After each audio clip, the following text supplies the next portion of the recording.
morning, CrossFit Division. This is your workout for Wednesday, April 15th. Now, we have 3 8-minute sections for today's WOD. The first, going from 0 to 8 minutes, is 5 rounds of strict Cindy. That is 5 pull-ups, 10 push-ups, and 15 air squats. If you don't have equipment, the modification will be 10 push-ups and 20 air squats, followed by 50 single dumbbell power cleans or 50 odd object ground to shoulder. Now, whatever remaining time you have in that 8 minutes will be rest.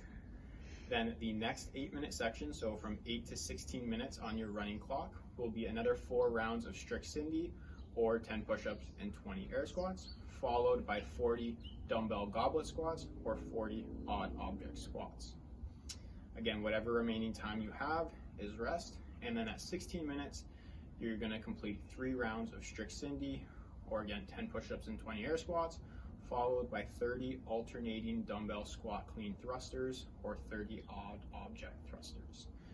Now, you have about 5 to 7, or you should be finishing the work in 5 to 7 minutes. So each 8-minute section, you should have about 1 to 3 minutes rest. So we're going to pick a weight or a modification that will allow us to complete the amount of work in 5 to 7 minutes. So you're guaranteed at least 1 minute rest before you start the next section. Now, for our strict pull-ups, we want to ensure that we're engaging our lats and our muscles of our back, not just pulling with our arms.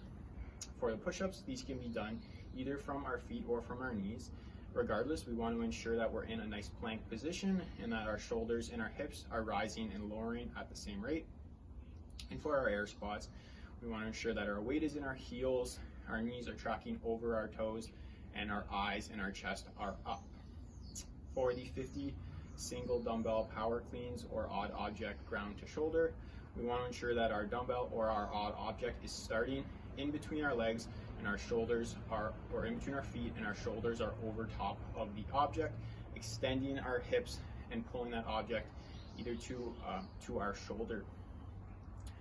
For the goblet squats, we want to be holding that dumbbell, kettlebell, or odd object high enough that our knees do not touch, or our elbows do not touch our knees while we're squatting, and we want to maintain those other points of performance for our air squat. And for the alternating dumbbell squat clean thruster or 30 odd object thruster, we want to ensure that we are fully extending our hips from our squat before we're pressing overhead and waiting for our object or dumbbell to return back to the front rack position or our shoulder before we initiate the next squat. For the warm-up for today, we're going to do 4 rounds of 4 different movements. Each movement we're going to complete for 30 seconds. The first movement will be 30 seconds of a dumbbell or odd object deadlift. If you're using a dumbbell, you can switch hands each round. Then we're going to complete a 30-second wall sit, ensuring that our knees are at about a 90-degree angle. Then we're going to complete 30 seconds of overhead circles. You want to have your hands above your head, creating nice tight circles, switching directions each round. And then we're going to complete a 30 seconds of an inchworm. Hope everybody's doing well. Make sure that you guys are jumping in on our Zoom classes or posting your scores online. Hope everyone has a great day and have some fun with this one.